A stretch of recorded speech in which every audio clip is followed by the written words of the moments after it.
सभी को सादर नमन।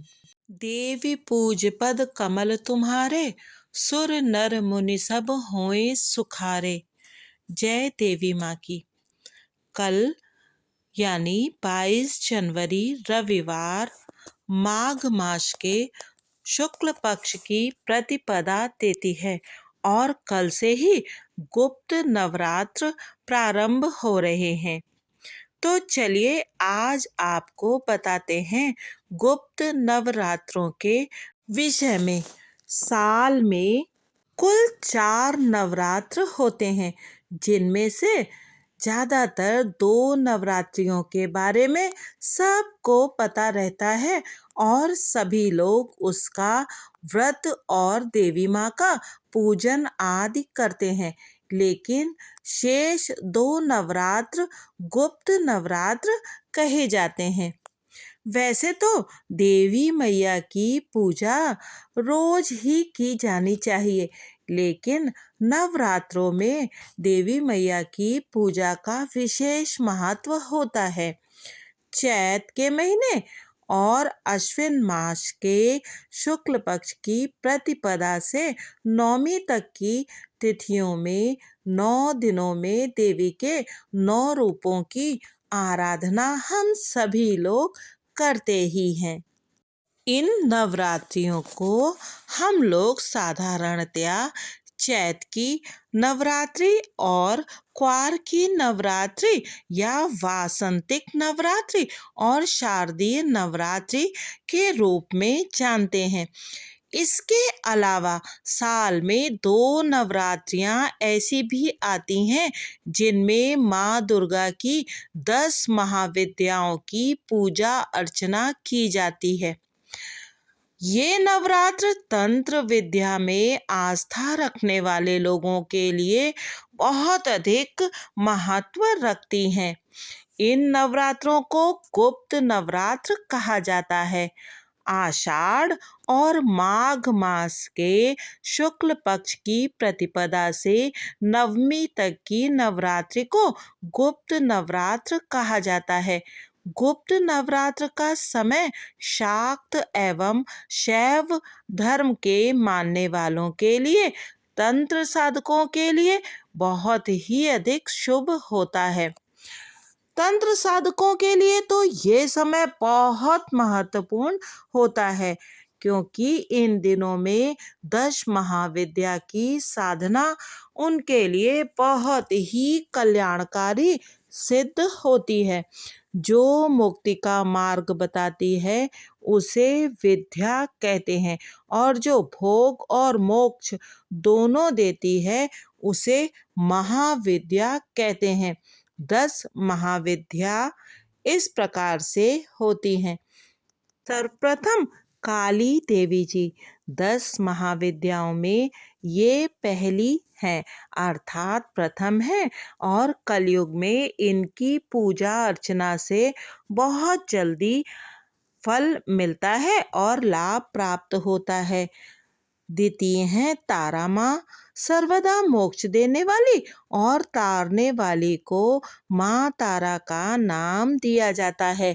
सबसे पहले महर्षि वशिष्ठ जी ने माँ तारा की पूजा अर्चना की थी।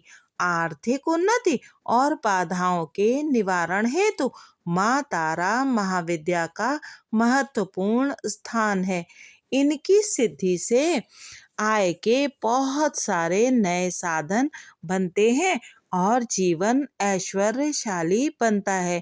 इनकी पूजा गुरुवार से प्रारंभ की जाती है।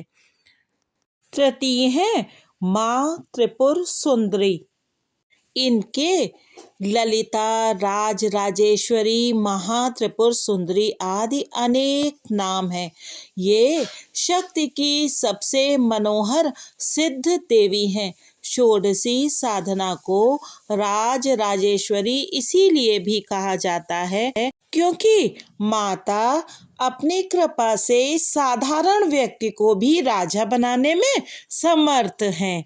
इनमें षोडश कलाएं पूर्ण रूप से विकसित हैं, इसीलिए इनका नाम माँ षोडशी है। इनकी उपासना श्री यंत्र के रूप में की जाती है। यह अपने उपासक को भक्ति और मुक्ति दोनों प्रदान करती हैं। बुध इनका अधिष्ठात्र ग्रह है। इसके पश्चात चतुर्थ माता है माता भुवनेश्वरी जी। महाविद्याओं में भुवनेश्वरी महाविद्या को आद्या शक्ति कहा गया है। माँ भुवनेश्वरी का स्वरूप सौम्य और अंग कांतिमय है। माँ भुवनेश्वरी की साधना से मुख्य रूप से वशीकरण, वाक सिद्धि, सुख लाभ एवं शत्रुओं पर विजय प्राप्त होती है। पृथ्वी पर जितने भी जीव हैं, सबको इनकी कृपा से अन्न प्राप्त होता है। इसीलिए इनके हाथ में शाक और फल फूल के कारण इन्हें माँ शाकांबरी नाम से भी जाना जाता है। चंद्रमा इनका अधिष्ठात्र ग्रह है। पंचम है माता छिन्नमस्ता जी। माँ छिन्नमस्ता का स्वरूप गोपनीय है। इनका सर कटा हुआ है।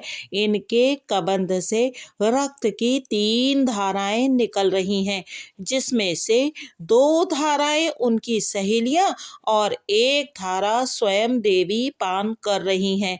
चतुर्थ संध्या काल में माँ छिन्नमस्ता की उपासना से साधक को सरस्वती माता की सिद्धि हो जाती है।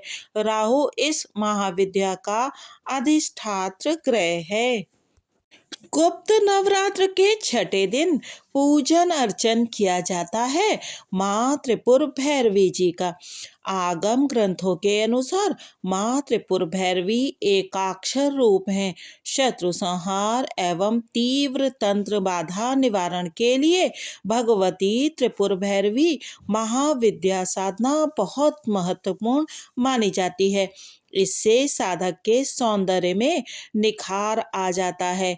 इनका रंग लाल है और यह लाल रंग के वस्त्र पहनती हैं। गले में मुंडमाला तथा कमलासन पर विराजमान है। माँ त्रिपुर भैरवी का मुख्य लाभ बहुत कठोर साधना से प्राप्त होता है। कहते हैं माँ की उत्पत्ति माँ काली की महाछाया से हुई है और इनकी पूजा करने से कचहरी, कारावास, मुकदमे आदि से मुक्ति मिल जाती है। सप्तम है माँ धूमावती। कहते हैं माँ धूमावती जी, जब माता सती ने अपने पिता दक्ष के यहाँ हवन कुंड में अपने शरीर का त्याग किया था और उसे जलाकर भस्म कर दिया था, तो जो धुआं निकला था उससे माता धूमावती का प्राकट्य हुआ था और माता की उपासना से विपत्ति नाश, रोग निवारण तथा युद्ध में विजय की प्राप्ति होती है। माता धूमावती का कोई स्वामी नहीं है। अष्टम है माता बगुलामुखी जी। बगुलामुखी शत्रु बाधा को पूर्णतः समाप्त करने के लिए एक बहुत महत्वपूर्ण साधना है। इस विद्या के द्वारा दैवी प्रकोप की शांति, धन धान्य की प्राप्ति, भोग और मोक्ष दोनों की सिद्धि होती है। इनके 3 प्रमुख उपासक श्री ब्रह्मा जी, श्री विष्णु जी एवं भगवान श्री परशुराम जी रहे हैं। परशुराम जी ने यह विद्या द्रोणाचार्य जी को दी थी और देवराज इंद्र के वज्र को इसी बगला विद्या के द्वारा निष्प्रभावी कर दिया था। महाराज युधिष्ठिर ने भगवान कृष्ण के परामर्श पर कौरवों पर विजय प्राप्त करने के लिए बगलामुखी देवी की ही आराधना की थी। बताया जाता है कि सौराष्ट्र में आए महातूफान को शांत करने के लिए भगवान श्री कृष्ण जी ने भी माता की आराधना की थी। नवम माता का स्वरूप मातांगी देवी का है। इन 9वीं महाविद्या की साधना से सुखी गृहस्थ जीवन आकर्षक और ओजपूर्ण वाणी तथा गुणवान पति या पत्नी की प्राप्ति होती है। इनकी साधना वाम मार्गी साधकों में बहुत अधिक प्रचलित है। माँ को प्रकृति की स्वामिनी भी कहा जाता है और इन्हें वाणी और संगीत की स्वामिनी भी कहा जाता है।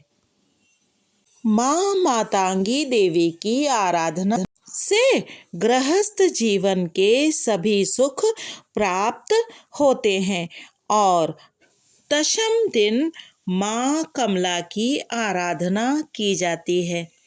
माँ कमला कमल के आसन पर विराजमान रहती हैं और श्वेत रंग के 4 हाथी अपनी सूंडों में जल भरे कलश लेकर इन्हें स्नान कराते हैं।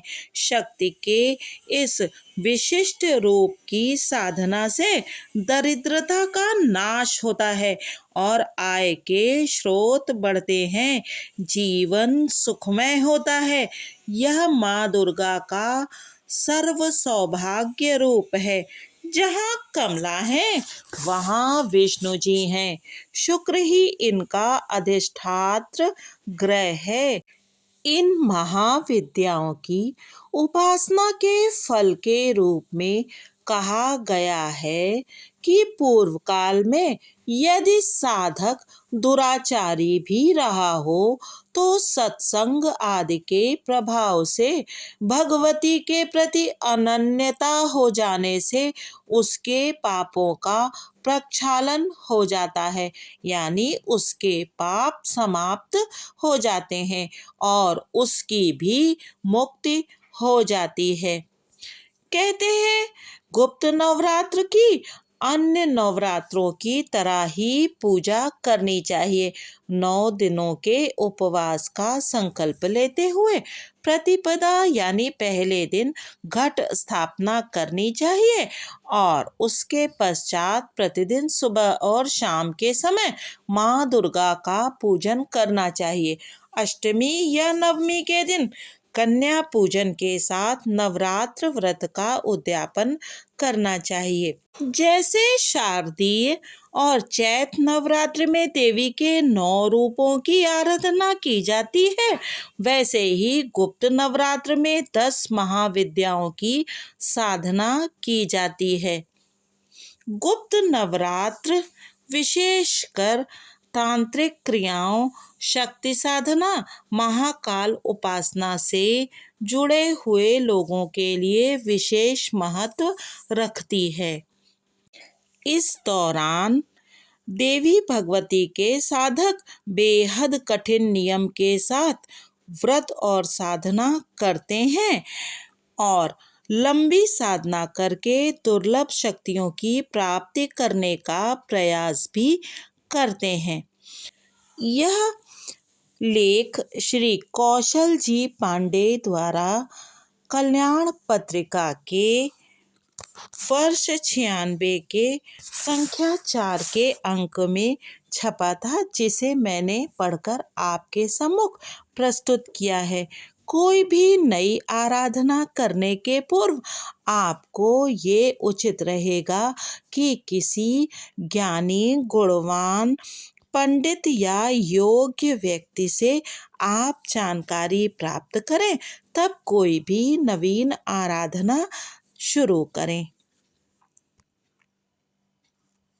क्योंकि युगों से हमारे यहाँ गृहस्थों के लिए 2 ही नवरात्रों के पूजन अर्चन का विधान बताया गया है, अतः यदि आप नया कोई कार्य आरंभ करना चाहें तो कृपया उसे किसी से पहले जानकारी प्राप्त करके ही प्रारंभ करें। बहुत बहुत धन्यवाद। कृपया साथ बने रहिए और वीडियो को लाइक भी अवश्य ही कीजिए। गुप्त नवरात्र की हार्दिक शुभकामनाएं।